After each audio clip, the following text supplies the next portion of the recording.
Hey folks, it's Matt Rainwater here, and today I am coloring. This is for episode 34 of Trailer Park Warlock. And, excuse me, real quick. I've already started, so let me give you a quick rundown of what I've done so far. Um, setting up this page, I did flats with my line art, and I also did some other things like some very subtle blush effects for these characters, as well as light reflections. So I can just give you like a quick little indication of what that might look like when I'm doing reflections. I generally will just take a basic brush. This is, I guess you would call it, what is that? Aliased? It's an aliased brush, which means it has the pixelation. So if you zoom in on it, you can see all those pixels. So anyway, I like to use those kinds of brushes for reflections. I don't know why. Like is it anti-alias? Okay, so the difference being, let's look real close. I can't remember which is which. Let me see real quick. I guess it's aliased, because anti-alias produces all the pixelation. So anyway, so this would be aliased, or non-pixelated. You see how I do that for the line art. There's no in between pixels. So if I make this brush stroke, you have all of these little gradations. So you have the blue, you have something that transitions more towards this major color right here, this yellowish white. You see how it transitions towards that? That would be a anti-aliased stroke, basically, as opposed to if I get out the pencil tool is aliased. There's no gradation, as you can see. I'll do that one more time. I'll even do side-by-side comparison.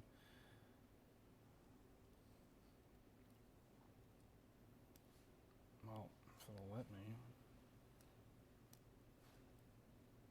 What's going on here? Okay, yeah, side-by-side. So this is the anti-alias, or this is the alias, this is the anti-alias.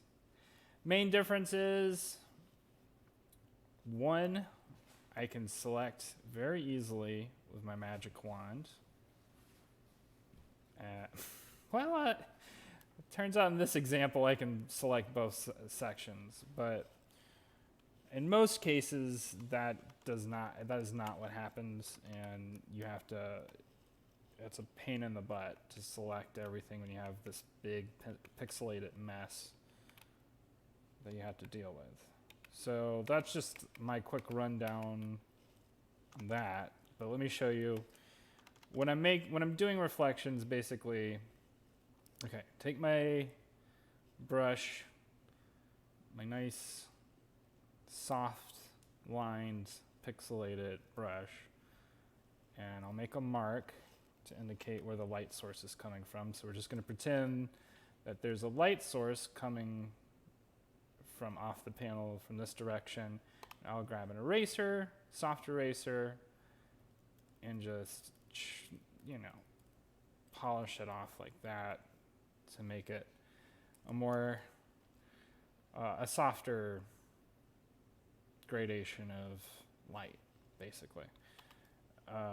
So I'm just going to erase all that real quick, and we're going to go into the main things I'll talk with you about for this video, and then I'll be done. We'll move on with our day. Hope you're having a good day, all my friends. Let me just say, as always, thank you for being contributors to this Patreon. Thank you for helping me keep the lights on, for producing Trailer Park Warlock, for producing Bat Monster, and any of the other work that I may do now or in the future. Thanks to all of y'all. And if y'all ever get a chance, please do share my work with your friends on social media, with people you think might be interested in my stuff. I am always looking out for more people to show my stuff to. And oh, what is this? And yeah, thanks as always. Anyway, so I'm just gonna step into this. I'm just gonna dive in deep. And right now I'm just creating a gradient for the background. What I want to illustrate with the colors is that there's an explosion taking place off panel. So I'm going to essentially, I'm going to have lighter colors coming from off the panel to also correspond with these reflections on this character's hair and body. So I'm going to start, I have this pretty vibrant yellow color as the background, so I'm going to make some darker colors going into this direction, so going darker as we go towards this corner of the panel. So I've got my gradient tool, and I'm doing this darker orange, but I'm also going to do more of a transition to an even darker color, possibly like, I'm doing like a darker red into a maroon, possibly even a purple to really punch it up, and maybe even just a little tiny bit of blue. And I did it like that because I want to sort of indicate like shadow, like this area is shadow, to illustrate sort of the impact of the light coming from off the panel in this direction. So I'm going to make this yellow. I'm actually going to make it not quite as vibrant. I'm going to punch down the saturation of that just a little bit, or make it more towards maybe like a whiter. Yeah, I'm going to go a little bit more like that. And then I think the next thing I'm going to do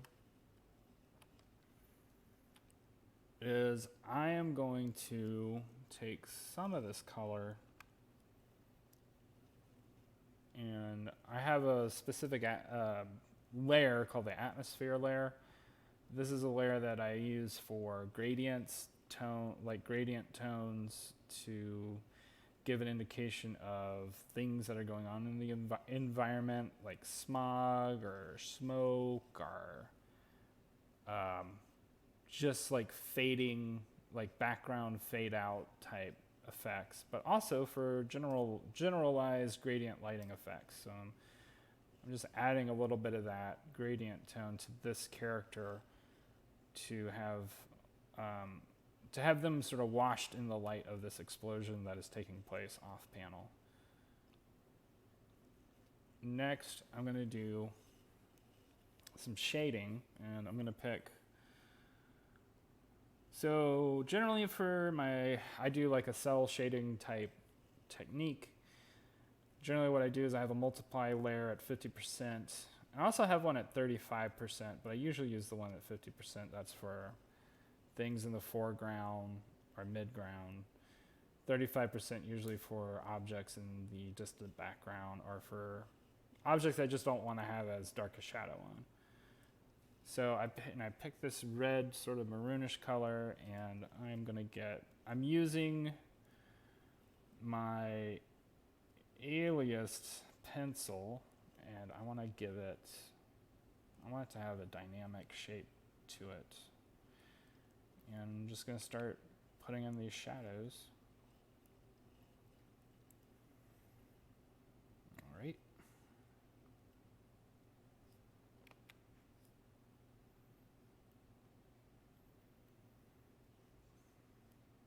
dive in. I try not to be too complicated. Try not to make it too complicated. I do want the lighting to be, fairly, I don't know, not realistic, but just like fairly indicative of where shadows would normally place on a 3D form.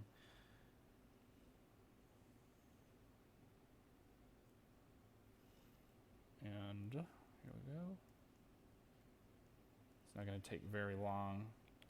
See what a big difference though that makes to the character, and it really, I really find like shadows really punch up a scene,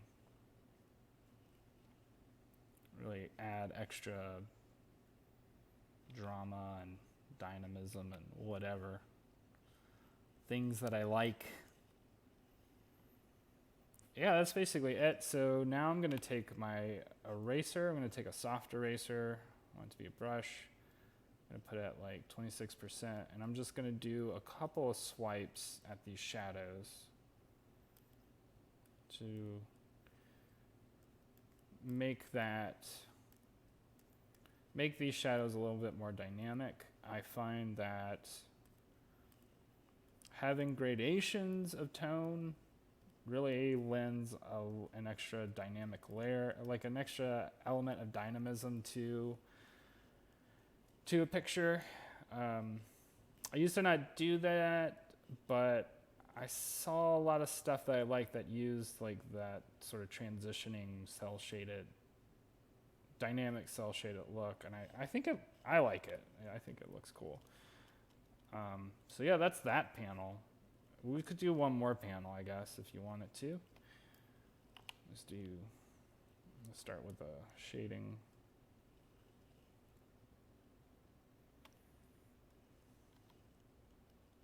And if you don't want to, well, you can just quit this video anytime you want, can't you?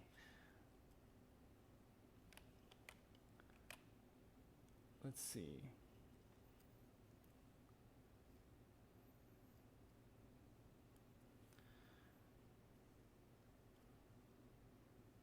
My day is going all right. I'm getting a lot done today. I got up a little earlier than I normally get up. I stay up pretty late because so kind of my work schedule is I will generally get up somewhere around 10:30 or 11. Yeah, so early for me is like 10. 10:30 or 11, and then I will, get up, do some of my routine stuff, really stretch my arms and back, watch a show, eat some lunch, and then I'll get to work. And I will usually work 5 to 6 hours depending on what I have going on that day. I usually have like classes, like yoga classes that I go to at least twice a week. So around 5:30, I'll stop working. So I'll generally work 12 to 5:30 and go do exercise if it's a yoga class day. If it's not a yoga class day and I'm just exercising by like jogging in the neighborhood, I'll usually work till 7. So I'll like work 12 to 7. So it can be anywhere between a 4.5 or 5 hour workday to a 6.5 hour workday. But also what I'm doing lately, because I'm finding that isn't quite enough time for me to work. I need to work a little bit more than that. I've tacked on like an extra hour and a half at the end of my day. So usually around, say, between 10:30 or 11 or 11:30, I'll start working again, and I'll work usually from 11:30 to 1 in the morning, or 10:30 to 1 in the morning, just to tack on a couple extra hours to make sure that I'm meeting my deadlines and also doing like side projects or other projects that I have going on, because I'm doing t-shirt designs with my sister right now. I'm doing the Trailer Park Warlock tarot card deck, which I know some of y'all are familiar with. Or if I just need to get extra work done for Trailer Park Warlock, or if I have extra time and I just want to like move forward on Bat Monster, because I also have that project going on. In the daytime, I usually hit my deadlines for the major things I need to get done. Like I just have to get those things done. And so the evening time stuff is either like, oh, I have some extra time to get some extra things done on other projects, or move forward and get even more stuff done on Trailer Park Warlock, or even do Patreon stuff, or, just like whatever, little extra things I need to do that haven't been accomplished. So like usually during the daytime, once 5:30 or 7 hits, I'll go exercise, eat dinner, hang out with my friends for a little bit. Just, have some chill out time, live life. And by that time, I feel refreshed and ready to do do some more work. And also, for whatever reason, at that time of night, I just feel less pressure. So I tend to feel a little bit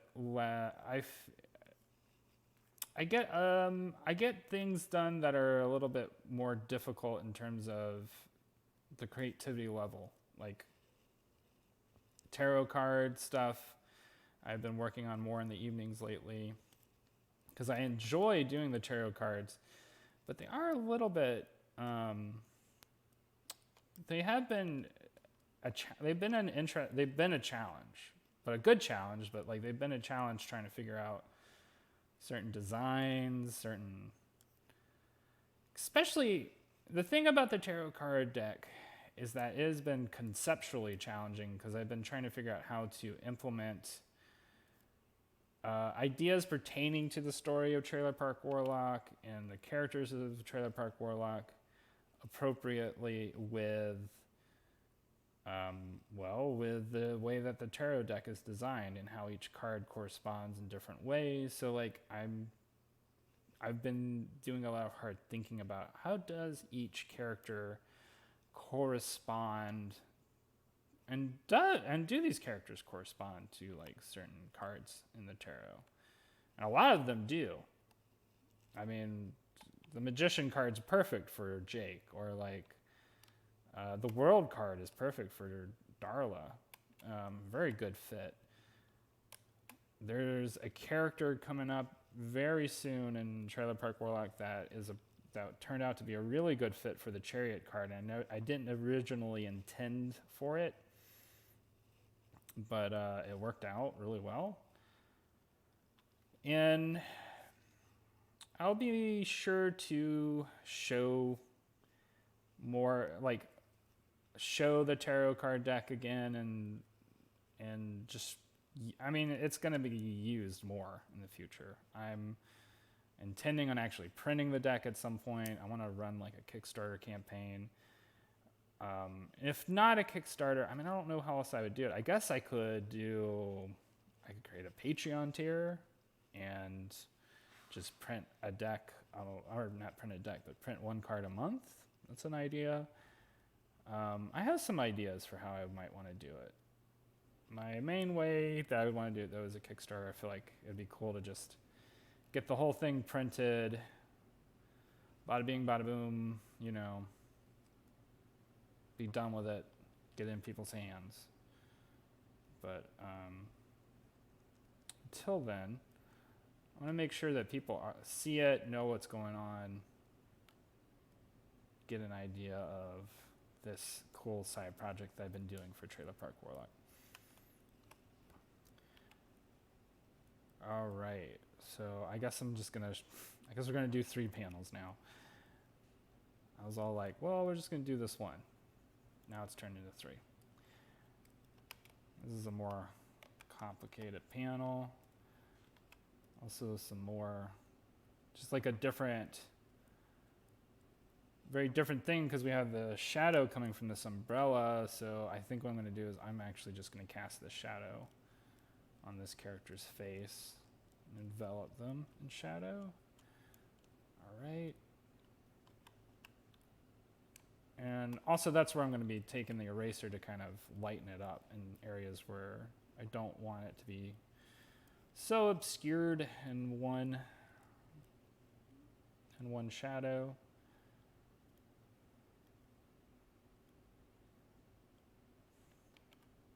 What else is going on? Let me think for a moment. I am at some point going to be reorganizing my Patreon. Certain tiers are going to get slight tweaks. The $10 level tier is going to get a tweak on it. I'm going to change up what that reward is, only slightly. Because originally it's quarterly prints, and I want to switch it over to either monthly or once every 2 months, postcard with a sketch from me. I want to do that because I am finding that it is very difficult for me to ship prints. They're kind of awkward. Like 8.5 by 11 prints are kind of awkward to send by mail, and I end up actually pretty much spending all my money that I'm making from those patrons on shipping. So I don't really want to do that, and I would rather send postcards, which, cost like, 32 cents, maybe 50 cents each to mail. $10 at most to print. I don't want y'all's money going to waste on just like shipping rewards, right? I want it to actually be used for furthering myself and my goals, and which is what y'all are, that's what y'all are contributing to, right? So I don't want that to go to waste. I imagine y'all don't want it to go to waste either.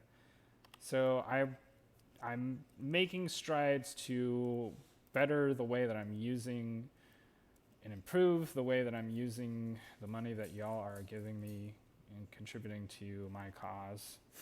Sounds so my cause. But to my work, to my art, to what I'm doing. And I want to make a $5 tier level, and I haven't quite fully figured out what it's going to be. My initial idea was that I was going to make like prank horoscopes twice a month. Leave comments on how you feel about that. Do you like that idea? Do you not like that idea? Do you have a better idea that you think would work better? I had another idea for like contribute at the $5 level and I'll make a custom sigil. I still would want to do that even if I didn't do it at that tier. I like that idea. I imagine a lot of people would enjoy that. It would be pretty fun. I'm just, working on ways to bring in more patrons and make rewards that y'all like and want to see more of.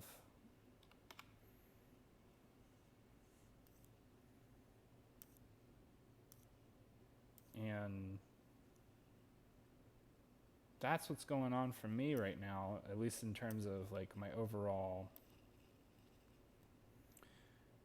creative challenges, marketing challenges. Is that what that's called? Is that what that is? It's a weird occupation to make just you, to make yourself into, I don't know, for lack of a better word, a commodity. I really don't like that word in reference to it, but on a certain level, that is what's going on, right? Like, you're commodifying yourself. And all artists sort of go through that, and it's a weird tightrope to walk because you don't want to fall into like the inauthentic aspects that come with that, where you have people who, end up kind of selling out or like giving up their initial goals just for the goal of like being financially stable, which is not by any means, it's not in any way to like deride that. I mean, people got to eat, right? I'm not going to knock that, but excuse me. I ate an orange earlier, and for some reason that is making me really burpy. But my point being, like, it's a hard tightrope to walk, right? Like, nobody wants to be like, people want to be authentic with their art, with their work, with what they are, what they do, who they are. And they want to represent that as 100% as they can. And it becomes this really